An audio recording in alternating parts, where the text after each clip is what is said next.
오늘 열왕기하 20장은 히스기야의 발병과 회복 말씀으로 시작합니다. 1절을 다시 한번 봉독하겠습니다. 그때 히스기야가 병들어 죽게 되매 아모스의 아들 선지자 이사야가 그에게 나와서 그에게 이르되 여호와의 말씀이 너는 집을 정리하라 내가 죽고 살지 못하니라 하셨나이다. 어떻게 보면 히스기야 이야기에서 우리가 가장 잘 알고 있는 이제 히스기야 발병 이야기죠. 그런데 지금 20장은 사실은 19장보다 전에 있었던 사건입니다. 시간적으로 지금 바뀌었어요.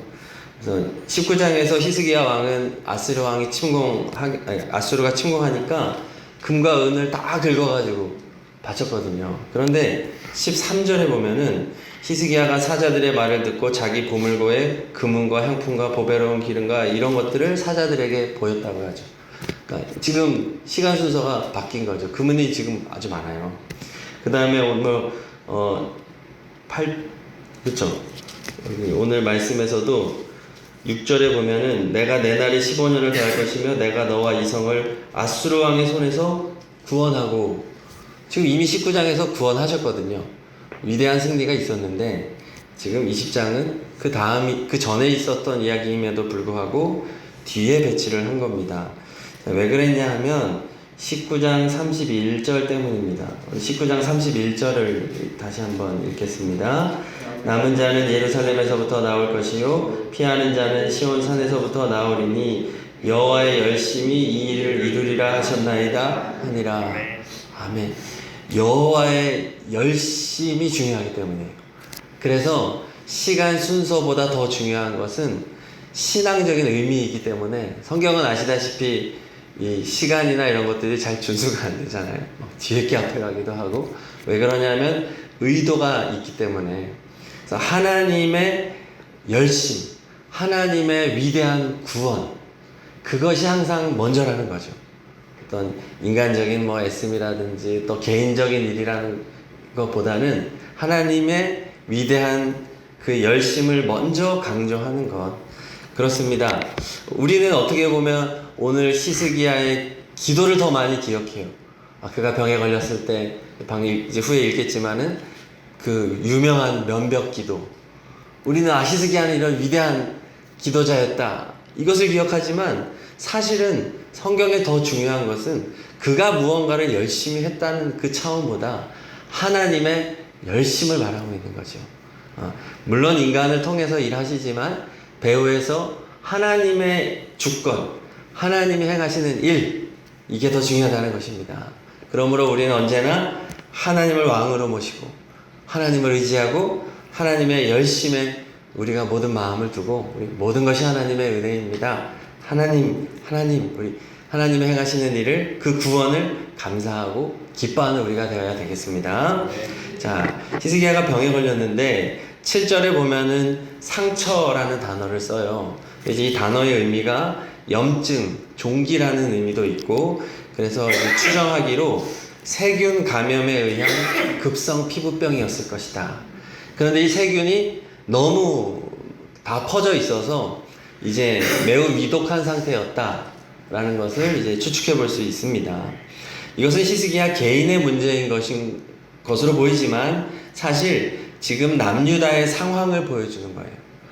히스기야 한 사람은 선한 왕으로서 산당과 우상들을 제거하긴 했지만 지금 남유다 땅은 너무 오랜 세월 더럽혀져 있었어요. 마치 지금 히스기야 몸의 상태처럼 세균이 온몸에 이미 너무 퍼져버린 상태와 같은 남유다의 모습을 보여주는 겁니다. 백성들의 마음도 온전하지 못해요. 회복이 불가능한 상태였다, 이것을 보여주는 겁니다. 북이스라엘에 이어서 이제 남유다가 멸망하는 것은 지극히 당연한 상황이었다. 아무리 히스기야가 선한 일을, 하나님 보시기에 선한 왕이었지만 그것 가지고 회복될 단계가 아니었다라는 것을 보여줍니다. 더군다나 지금 히스기야는 아들이 없어요. 후사가 없습니다. 이렇게 죽으면 다윗의 후손이 끊겨지게 되는 거예요. 이것은 뭐냐면 미래가 없는 남유다의 비극적인 상황을 히스기야 한 개인의 이런 이제 질병으로 나타내 보여주는 거죠. 자, 이때 히스기야의 선택, 이제 2절을 읽겠습니다. 2절. 히스기야가 낯을 벽으로 향하고 아멘. 자, 그 유명한 면벽기도. 네. 히스기야가 기도의 사람으로 아주 유명해진 계기죠. 면벽기도의 의미가 중요하죠. 얼굴을 돌려서 벽을 향한다. 이것은 세상의 모든 것을 뒤로 하고 오직 여호와 하나님께로만 향한다. 이제 그것을 의미하는 거죠. 면벽기도는 왕에게 있어 매우 어렵습니다.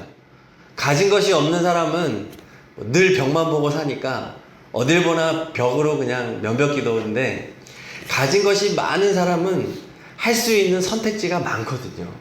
지금 히스기야는 수백 가지의 선택지가 있어요. 국내에 좋은 명의를 부르는 것부터 시작해서 해외에 좋은 명의를 부를 수도 있고, 모든 민간요법을 다 쓸 수도 있고, 할 수 있는 선택이 왕이기 때문에 너무 많습니다.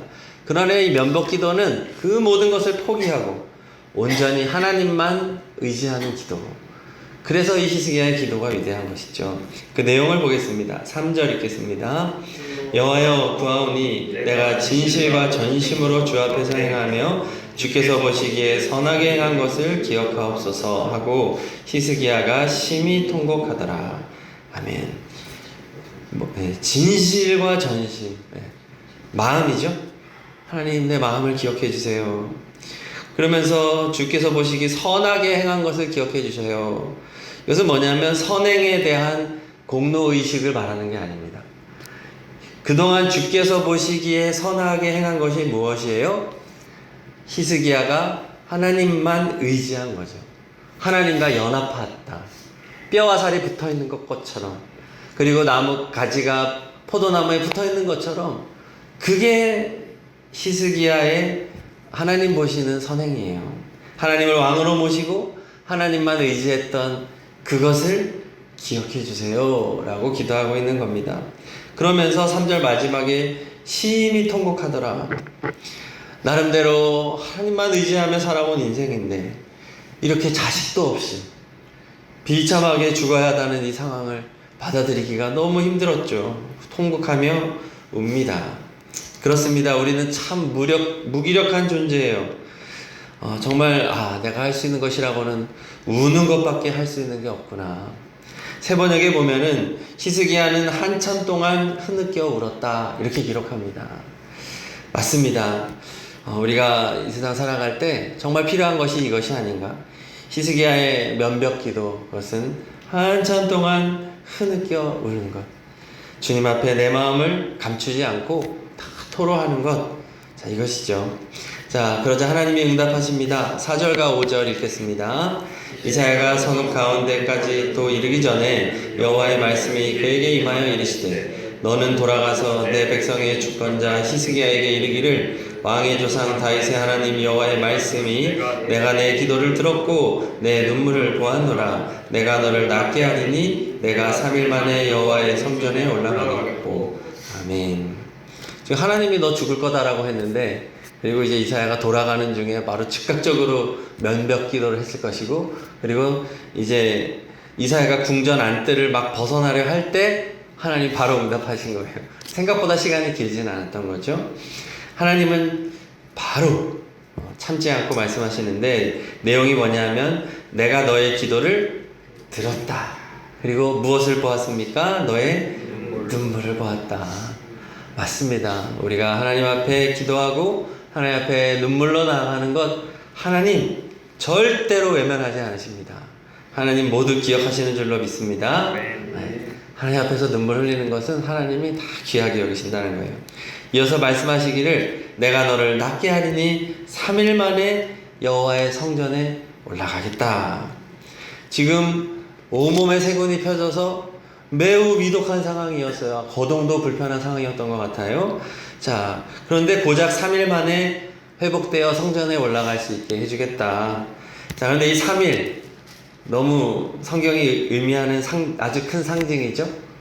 부활을 의미하는 겁니다. 부활. 히스기야는 병들었고 남유다도 병들었지만, 그래서 도저히 회생이 불가한 상태였지만 뭐 어떻게 보면 나사로의 사의를 의미할 수도 있겠죠. 도저히 회복이 불가능한 상태지만 하나님께서 예수 그리스도를 통해 모든 질병을 씻어주시고 십자가에서 다 가져가시고 모든 저주를 가져가시고 3일 만에 주님께서 부활하시고, 그리고 주님만 부활하는 것이 아니라 주님을 믿는 모든 자들도 다 부활하게 해주실 것이다. 그래서 3일 만에 회복될 것이다. 우리 예수 그리스도의 대속의 은혜, 주님의 부활을 상징하는 말씀입니다. 이제 남유다의 모든 죄악을 예수 그리스도께서 사하여 주실 것이고 주께서 부활시키실 것이다. 자, 그 말씀을 하시는 겁니다. 자, 계속해서 약속하세요. 6절 읽겠습니다. 6절. 내가 내 날에 15년을 더할 것이며 내가 너와 이 성을 아수르 왕의 손에서 구원하고 내가 나를 위하고 또 내 종 다윗을 위함으로 이 성을 보호하리라 하셨더라. 자, 내 날에 15년을 더할 것이다. 이 말은 히스기야의 생명 연장뿐만 아니라 남유다의 잔종기를 더 두겠다는 거예요. 지금 북이스라엘은 멸망했잖아요. 그렇지만 남유다만 남은 상황에서 내가 남유다의 시기를 더 길게 해줄 것이다. 그래서 히스기야 이후로 이제 왕들이 더 있는 것이죠. 하나님 그 약속을 해주시는 거죠. 그리고 하나님께서 또 약속하시기를 내가 너와 이 성을 아수르 왕의 손에서 구원하고 내가 나를 위하여 내 종 다윗을 위함으로 이 성을 보호하리라. 자, 아직 19장이 일어나지 않은 상태였기 때문에 이제 아수르가 침공할 것이고 이 아수르를 내가 보호해 줄 것이다 라고 사실은 미리 약속하셨다는 거예요. 미리 약속하셨고, 그래서 19장의 히스기야의 믿음의 기도들이 이어질 수 있었다는 겁니다. 자, 사실 히스기야의 병은 남유다의 병을 의미하는 것이었기 때문에 하나님께서 남유다의 죄를 제거해 주시고 이어서 아수르의 공격으로부터도 보호해 주겠다. 자, 이건 뭐냐면 하나님께서는 우리의 죄를 십자가에서 다 씻어 주시겠다. 그렇지만 여기서 끝이 아니라는 거예요. 우리가 예수님 믿고 구원받았지만 그걸로 끝이 아니에요. 이 세상에 죄가 있고 사탄의 유혹이 있잖아요. 이 세상을 살아갈 때 아수르가 계속 우리를 공격한다는 겁니다. 그때 하나님은 어떻게 해주신다는 거예요? 세상으로부터 사탄으로부터 우리를 보호해 주시겠다는 겁니다. 하나님 그 약속을 해주시는 거예요. 이처럼 하나님께서는 남유다 왕 한 개인의 문제를 통해서 남유다 전체의 문제를 다루고 있습니다. 오늘날에도 우리 개인의 문제들이 많이 있잖아요. 그러나 개인의 문제는 절대로 개인의 문제에서 끝나지 않습니다. 개인의 문제는 곧 가정의 문제고 그 개인의 문제는 곧 교회의 문제고 나라의 문제인 거예요. 이것은 다 연결되어 있는 겁니다. 그러한 상황 가운데 하나님께서 우리에게 요구하시는 것은 뭐냐면 면벽 기도죠. 세상 바라보지 말고 세상 의지하지 않고 오직 하나님만 의지하여 눈물로 기도한다면, 하나님께 우리의 마음을 쏟아놓는다면 하나님은 어떤 분이시냐? 개인의 문제뿐만 아니라 공동체의 문제까지 다루시고 놀라운 구원과 회복의 역사를 이루신다는 것입니다. 그래서 히스기야의 발병은 굉장히 억울한 일로 시작한 거예요. 사실은 다른 어떤 왕보다도 사실 히스기야는 병에 걸리면 안 되는 왕이잖아요. 잘못하고 막 성전에 들어가서 분향하려고 하고 자기가 막 제사장 노릇하고 이런 경우에 뭐 나병이 임하고 이런 거지. 지금 히스기야는 선한 왕이었단 말이에요. 억울할 수 있는 상황입니다. 하지만 하나님은 이러한 상황을 통해서 매우 많은 일들을 다루고 있는 거예요. 우리도 마찬가지죠. 하나님께서는 이렇게 개인의 문제를, 또 공동체의 문제를, 나라의 문제를 복합적으로 다루신다는 겁니다. 이렇게 히스기야의 병은 나았습니다. 자, 그런데 히스기야가 이제 아멘 하면 되는데 이사야에게 요구를 합니다. 8절을 읽겠습니다. 8절. 히스기야가 이사야에게 이르되 3일 만에 여호와의 성전에 올라가게 하실 무슨 징표가 있나이까 하니, 징표를 요구하고 있어요. 죽을 병을 지금 고쳐주셨잖아요. 그러면 나머지 부분에 대해서는 사실은 아멘 하면 됩니다. 죽을 병을 고쳤으면 이미 놀라운 일을 행하셨으니까 다른 것들도 다 하나님 그렇게 하실 줄로 믿습니다. 그리고 하면 되는데 표징을 구하는 거예요. 표징. 성경은요, 보통 표징을 구할 때 아주 불안하게 해석할 때가 많습니다. 잘못된 신앙, 불신앙인 경우가 많아요. 말씀만 믿으면 되는데 기적을 요구하는 것이기 때문에 그래요. 이 불안한 8절의 빈틈으로 인해서 12절 이하에 보면은 바벨론의 사절단이 왔을 때 왕궁의 모든 금은보화를 창고를 다 열어서 보여주는 죄를 범하게 됩니다. 다 이유가 있었던 것이죠. 자, 그럼에도 불구하고 하나님께서는 놀라운 표징을 보여주십니다. 9절과 10절을 읽겠습니다. 이사야가 이르되 여호와께서 하신 말씀을 응하게 하실 일에 대하여 여호와께로부터 왕에게 한 징표가 임하리이다. 해 그림자가 10도를 나아갈 것이니까 혹 10도를 물러갈 것이니까 하니 히스기야가 대답하되 그림자가 10도를 나아가기는 쉬우니 그리할 것이 아니라 10도가 뒤로 물러갈 것이니이다 하니라. 아멘.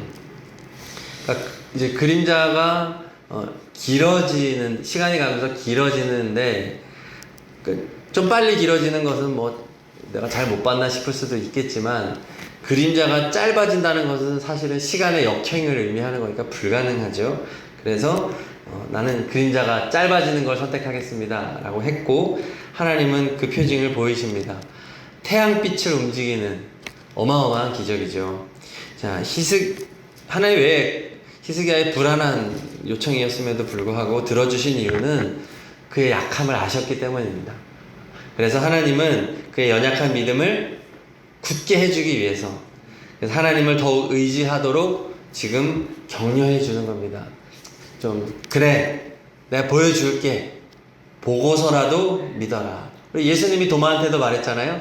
야, 여기 못자국 만져봐, 창자국 여기 손 넣어봐. 그리고 어떤 사람이 되라? 믿는 사람이 되라. 지금도 히스기야에게 하나님이 원하시는 것은 믿음이에요. 그러나 히스기야의 잘못은 무엇이냐면 말씀으로 믿어야 되는데, 말씀이면 충분해야 되는데 하나님 앞에 어떤 추가적인 표징과 기적을 요구했기 때문에 이것이 그에게 불신앙으로 연결이 됐던 겁니다. 그러므로 우리는 어떤 표징, 어떠한 기적 이런 거 요구하지 말고 오직 하나님의 말씀만 믿어야 될 줄로 믿습니다. 그거면 충분한 거예요. 말씀만 믿고 끝까지 담대하게 나아가면 되는 거예요. 그동안 우리를 인도하신 하나님께서 앞으로도 인도하여 주실 줄로 믿습니다. 하나님 살아계시잖아요. 하나님 선하잖아요. 하나님 말씀은 위대한 능력이 있는 거예요. 하나님 그 말씀에 권능이 있는 거예요. 하나님 말씀 한마디면 모든 상황은 종결되는 거예요. 나사로야 나오거라, 이 한마디면 충분한 거예요. 우리 하나님 말씀 믿고 끝까지 믿음으로 나아가는 우리 모두 되기를 소망합니다.